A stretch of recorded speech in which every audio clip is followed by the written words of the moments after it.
21 octobre, la fenêtre.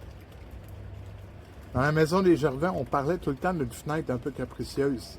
C'était celle de la chambre du haut qui donnait sur le verger. Peu importe ce qu'on faisait, elle s'ouvrait toujours tout seul.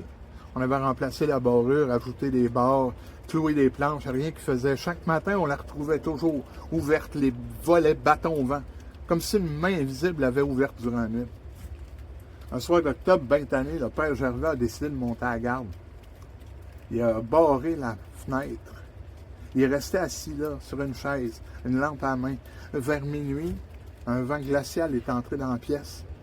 La flamme a vacillé, puis d'un coup de sec, les battants sont ouverts d'eux-mêmes, projetant la flamme au sol.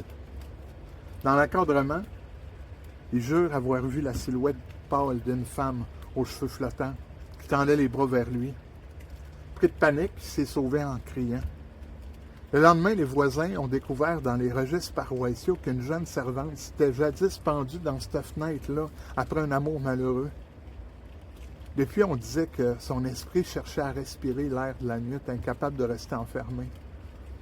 La maison était abandonnée. Pourtant, quand on traverse le verger les soirs de vent, on entend encore les volets claquer, même si les planches ont pourri depuis longtemps.